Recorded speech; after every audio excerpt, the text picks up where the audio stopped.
Everyone, welcome to Conversations with. I'm Laura Ratliff, and I am so excited to bring to you today Georgie Doherty. She is amazing. When we met, I think it was like over a year ago now, I saw her business online and was just blown away by this woman. She is so heart centered and so giving to her community. She just wants to inspire people on a daily basis, and that's the kind of people that I love to hang around with. So, welcome, Georgie, to the show today.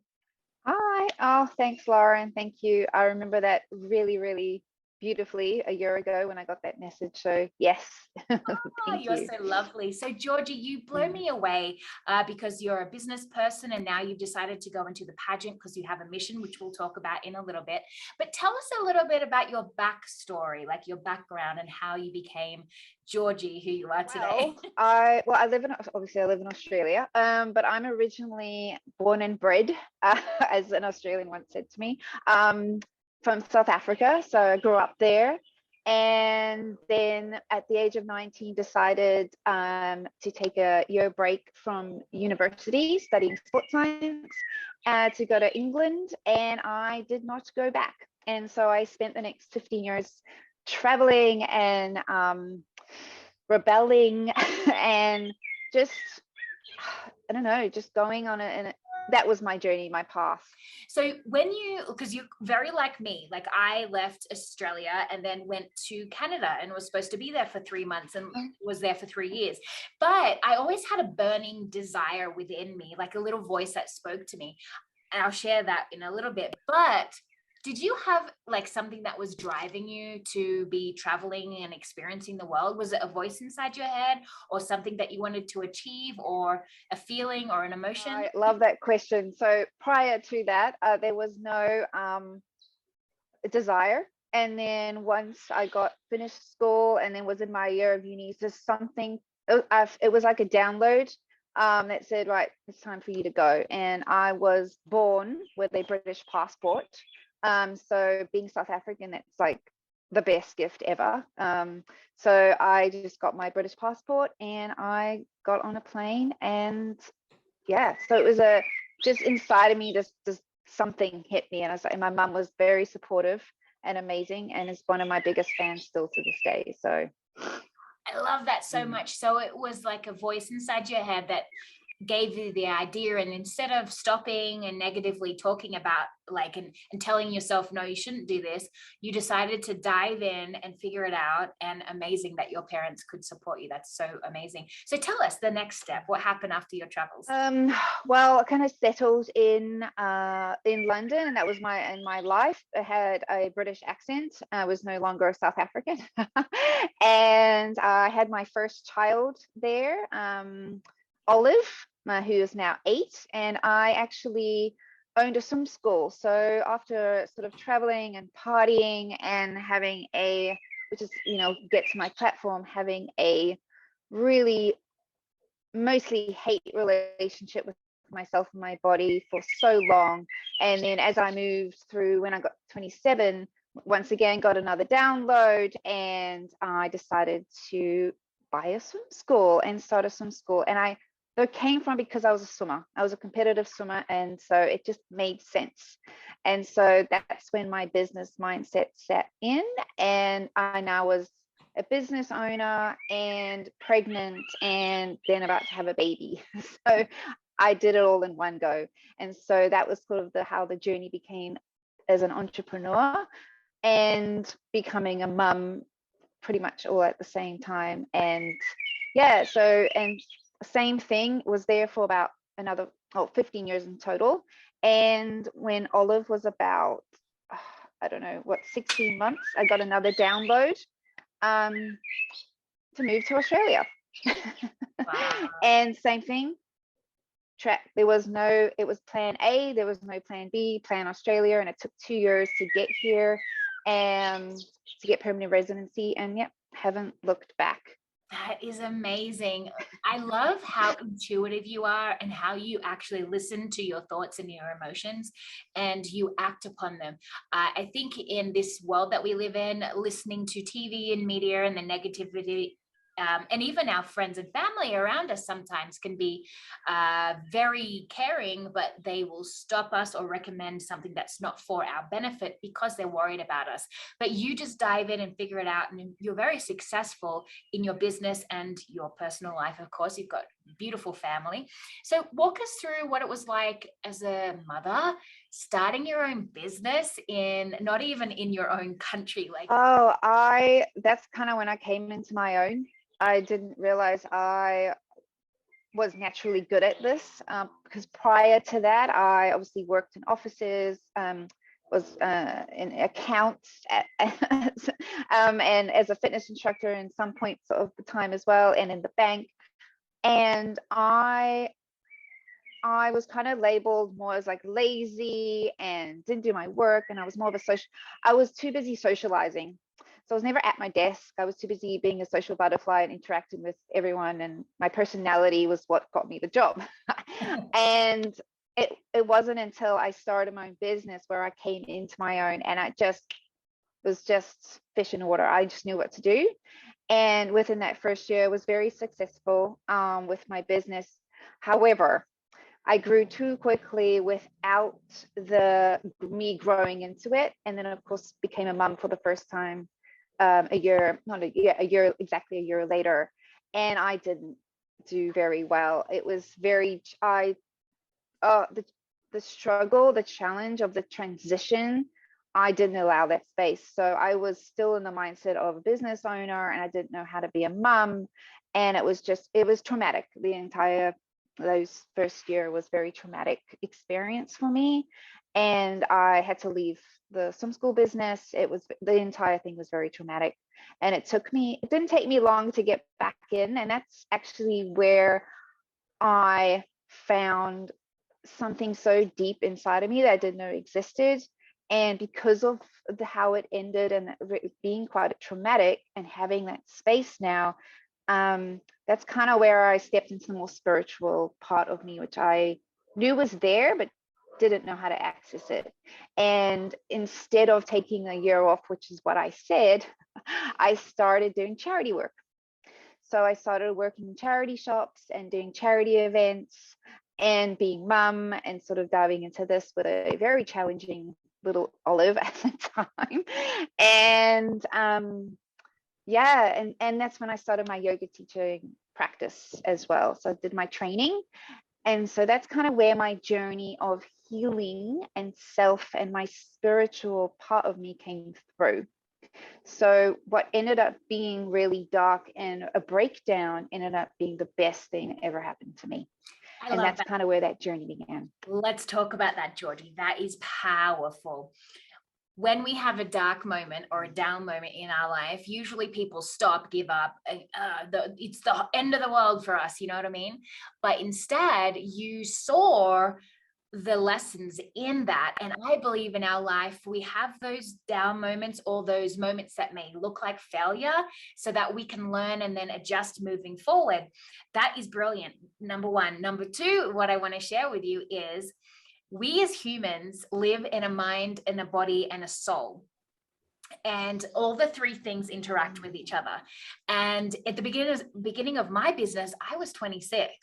So I, like you, found a lot of success really, really quickly. And then I had to learn everything along the way. And then I had a failed relationship, which is just soul destroying and all this stuff. But I believe when we're in business, we learn so much about ourselves spiritually that we kind of have to, I think we start as a shell and then we grow into a flower as we go along the business journey. And so now you're complete. You've got the mind, the body, and the soul, and you're able to open up your heart and your spirit and talk to the world and enlighten them through your business and your charity work. That is so honorable. I love that. So now that you're in this journey where you've tapped into your spirituality and you have a business, like what's the question? How have you changed, and what are the lessons that you've learned in that awakening? Oh, I think the biggest for me is I don't have to prove myself. I don't have to keep proving my worth. And once I hit that turning point of like not just understanding it logically, but understanding it in a deeper level, because that switch was just the sense of, and then I could just slow down.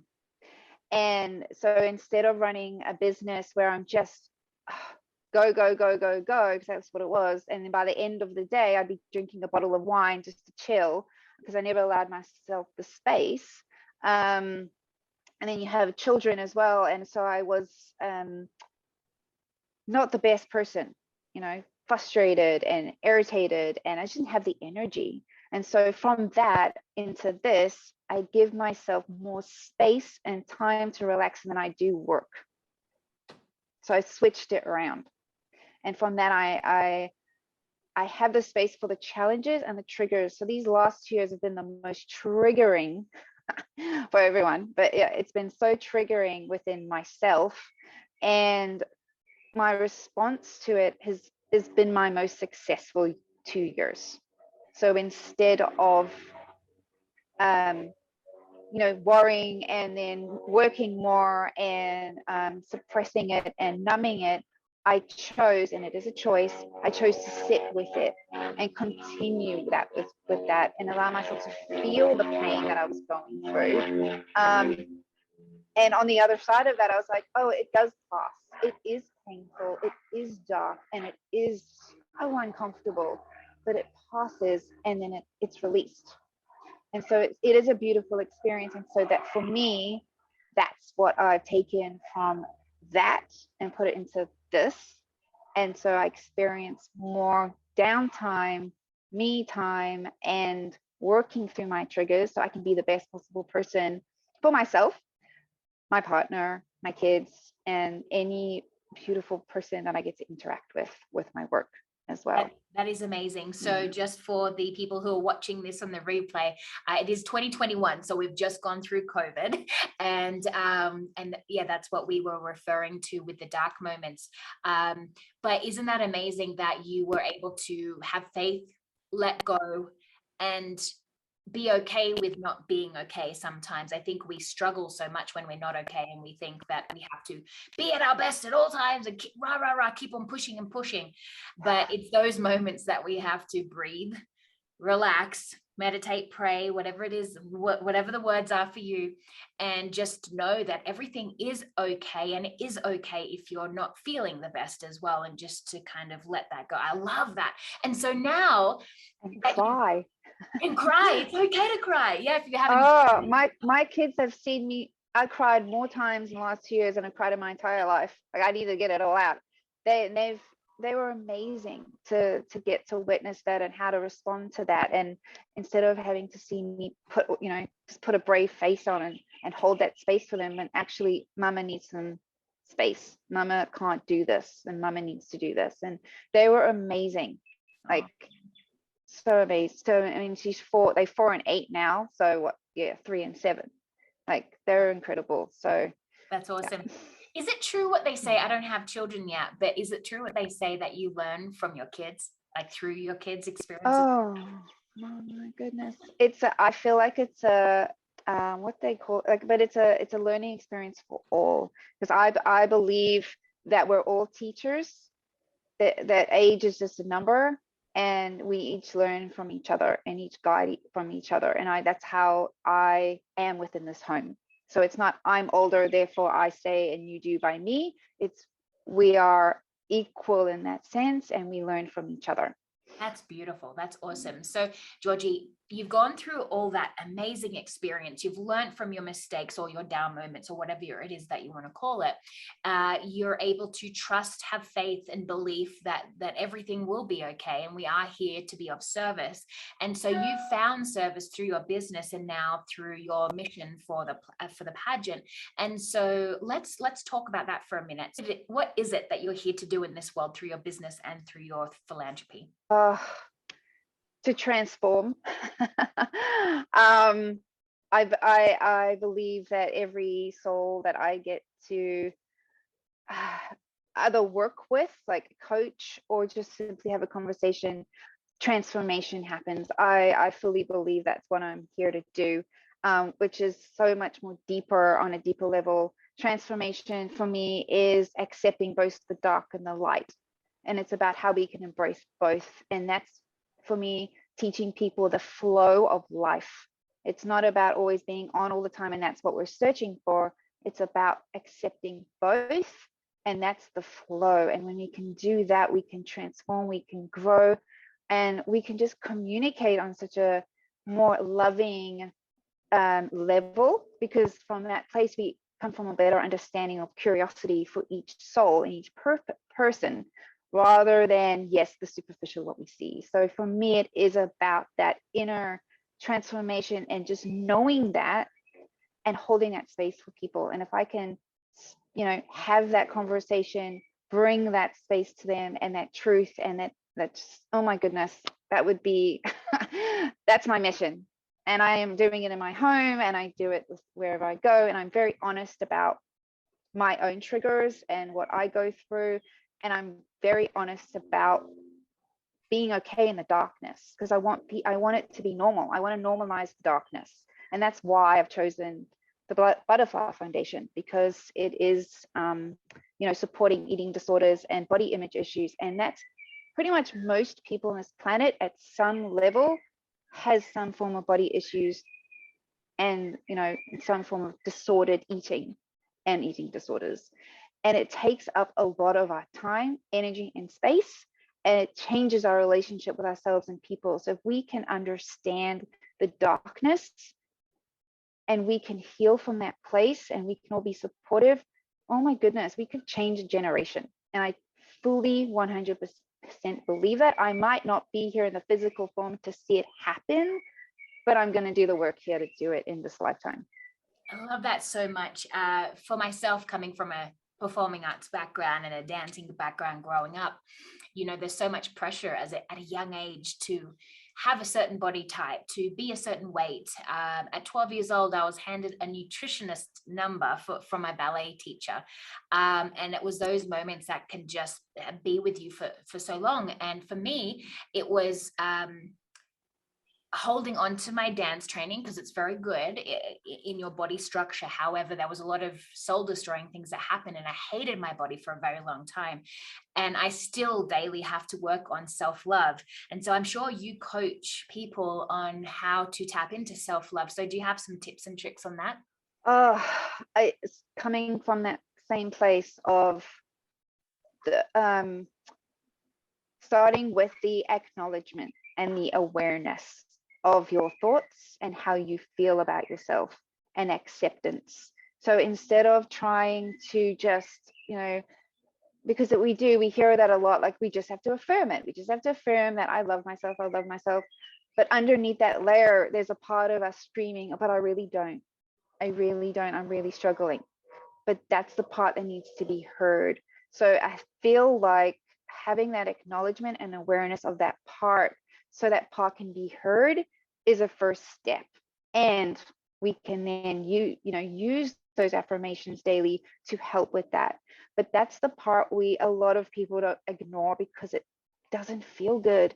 So I feel like if you are ready to acknowledge and be aware of that part, maybe reach out for support. Like, honestly, I didn't have any of that. It took me 15 years plus to get to the space, because I didn't, for about 10 years of that, I did it on my own, and I wouldn't recommend that at all. And so now what I know, there is help out there, and it's finding the right help and support so that you can. But it's simply acknowledging and aware that each part is precious and needs to be acknowledged. I love that. Not suppressing those thoughts, but embracing them and letting them go that way.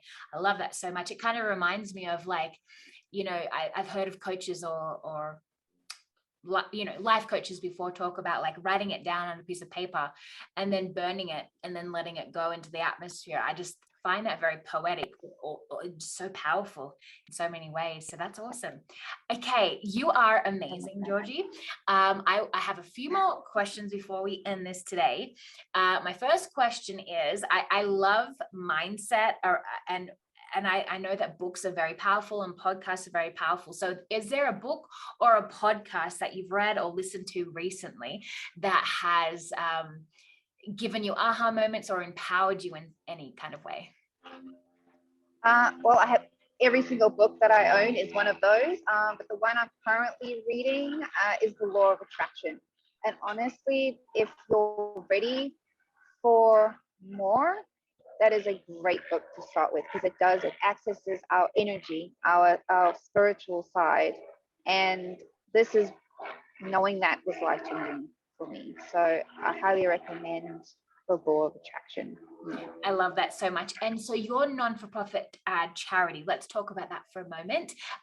What are you planning to do with this amazing charity and bring awareness to the problem? So I'm so excited to hear about this. Yeah, so I've decided, because I love what I do as well, I run networking, and not just any networking, it's working with the moon. So as what you said about burning, and we actually do that on the full moon. It's about releasing and forgiveness, releasing our anger towards ourselves and others. And so we do that on the night of the full moon, actually, and we write down, and we do visualizations and feeling, and then we burn it and release it. And so that's actually something that we do. And so what I've decided to do is combine the two, because of course they work beautifully together. It is about connecting with other women. It's about collaborating, and it's about sharing.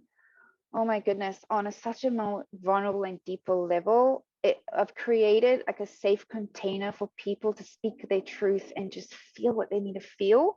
And that goes so beautifully with what the Butterfly Foundation is all about. And it's creating that awareness. And God, they just have an incredible amount of tools and access for people who need help, not just the people obviously going through it, but the families. It's just beautiful. And that's what the fundraise is for.